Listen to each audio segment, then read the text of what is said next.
Subscribe to our channel by clicking the subscribe button. Click the bell button and enjoy the latest uploads from our channel.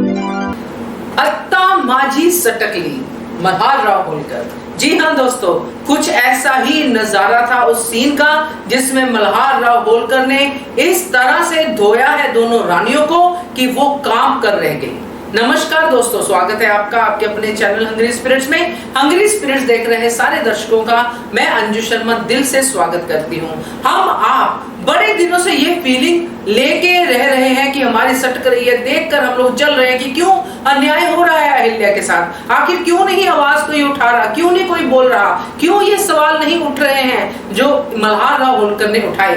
तो आखिरकार वो दिन आया, वो scene आया जिसमें एक एक सवाल जो हमारे मन में था मल्हारराव होलकर ने गौतमा और द्वारिका के सामने रख दिए और कुछ इस तरह से रखे कि दोनों कांप उठी, सिहर उठी, अंदर तक आत्मा तक उनकी डर गई मल्हारराव होलकर का ये रूप देख के। चलिए चर्चा करना तो डेफिनेटली बनता है, करते हैं, मगर पहले वही गुजारिश, जिन्होंने अभी तक चैनल को सब्सक्राइब नहीं किया है कर लीजिए। साथ में दोस्तों बेल आइकन दबाइएगा ताकि आपको हमारे वीडियोस के नोटिफिकेशन मिलते रहें। मल्हारराव होलकर जो न्याय के लिए माने जाते हैं, उनके घर में उनके ही अपने लोगों के साथ इतना बड़ा अन्याय हो गया और उनकी अनुपस्थिति में हुआ तो गुस्सा तो जरूर आना बनता है और गुस्सा आया भी, क्योंकि हम लोग इसी चीज को सोच रहे थे कि मल्हारराव होलकर आखिर इस पे क्या रिएक्ट करेंगे, और ये पक्का था कि गुस्सा तो उनको आएगा, मगर इस तरह से धोएंगे दोनों को ये नहीं पता था। जिस तरह उन्होंने सवाल किए ऐसा लग रहा था कि जैसे किसी को ऐसा आईना दिखाया गया हो जिसमें वो खुद भी अपनी नजरें ना मिला पाए। जैसे कि गौतमा को सवाल किए, द्वारिका को सवाल किए, और जब ये सब सवाल चल रहे थे तो दोनों की मुंह में जुबान नहीं थी, ऐसा ही प्रतीत हो रहा था और ऐसा ही था। जो सवाल मल्हारराव होलकर पूछते हैं, जैसे कि राजनीति को लेके बड़ा सवाल जो द्वारिका अपने सफाई में लेके आई, तो उन्होंने कहा कि वेट तो हो ही सकती थी ना, कहां भागे जा रहे थे हम, वेट तो कर सकते थे, इंतजार तो हो सकता था, तो कोई जवाब नहीं था द्वारिका के पास।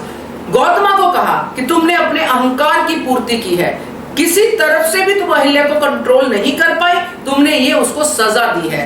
कोई जवाब नहीं था गौतमा के पास। तो ये जो सवाल, ये जो बातें कही, और जब ये बातें हो रही थी दोस्तों, हम लोग जो सीन बाहर से देख रहे थे उनको लग रहा था कि यस थोड़ा और थोड़ा इनको डोज मिलनी चाहिए, क्योंकि जितना आंतक इन दोनों ने फैलाया हुआ था, जिस तरह से जल्दबाजी मचाई हुई थी, उससे यही साफ नजर आता था। जो मल्हार सरकार ने कहा कि आप लोगों को जल्दी थी, जब वो गौतमा को कहते हैं कि तुम्हारे अधिकारों का हमने हमेशा ध्यान रखा है, तुम पे हमने हमेशा विश्वास किया है, तो इसका मतलब साफ साफ ये निकलता है कि अब वो गौतमा पे ना तो विश्वास कर सकते हैं क्योंकि गौतमा ने विश्वासघात किया है। और जो पट्टी द्वारिका ने गौतमा को पढ़ाई थी कि आपसे तो कभी अनुमति नहीं ली है, आपसे तो कभी परमिशन नहीं ली है, खुद ही पैसे किए हैं सरकार ने, तो उन्होंने द्वारिका के सामने ही कहा कि हर बात की अनुमति हमने आपसे ली है, और ये बात भी साथ में जतलाई कि हमने अपनी पत्नी के अधिकारों का कितना ख्याल रखा है। तो क्या खंडेराव ने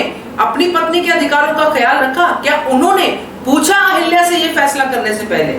कोई जवाब नहीं था गौतमा के पास।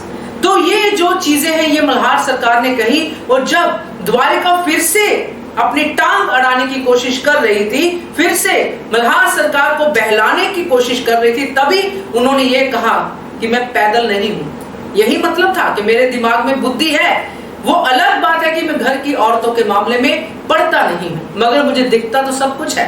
ये मैंने अपनी वीडियो में भी आपको कहा था कि कितनी बार द्वारिका खुद गई थी मल्हार सरकार के पास कि मेरे जवाई साहब को गद्दी क्यों नहीं देते हो, मेरे फैमिली के साथ, सीताबाई के साथ इतना अन्याय क्यों। ये सब बातें लेके गई थी जिससे कोई भी इंसान सूंघ सकता है कि ये औरत सत्ता के लालच से भरी हुई है, ऊपर से राजघराने से है। ये सब दाव पेच तो द्वारिका जानती ही जानती है, और द्वारिका क्या चीज है ये मल्हार सरकार जानते ही जानते हैं। इसलिए वो उस मामले में पड़े ही नहीं, क्योंकि उनको विश्वास था कि गौतमा अब तक सब कुछ संभालते आ रही है और संभालते रहेगी। और यही उन्होंने शुरू से कहा था गौतमा को, जो भी उन्होंने पत्नी लेके आए, राजनीतिक कारणों की वजह से उन्होंने गौतमा के पास ट्रेनिंग के लिए छोड़ा कि तुम इन्हें ट्रेन करो, तुम इन्हें अपने जैसा बनाओ। और यही उन्होंने अहिल्या देवी के लिए कहा जब अहिल्या से शादी हुई थी खंडेराव की, कि ये तुम्हारी सुनवाई है, इसको गौतमा अपने जैसा बनाओ। यानी कि गौतमा में कितने गुण थे, कितना मानते थे मल्हार सरकार, और अब ना सिर्फ अहिल्या का विश्वास टूटा है खंडेराव से, बल्कि मल्हार सरकार का भी अपनी पत्नी से विश्वास उठ गया है दोस्तों। ये बहुत बड़ी बात है, ये बहुत बड़ा झटका है अगर गौतमा इस झटके को माने तो। मगर अभी भी वो पुत्र प्रेम जो है वो नहीं जा रहा है, क्योंकि जो साथ चलने वाले जैसे द्वारका जैसे लोग हैं वो बार बार अभी भी पिन कर रहे हैं, अभी भी समझते बूझते गौतमा अपनी गलती को उस तरह से नहीं देख रही है जैसे उसको देखना चाहिए।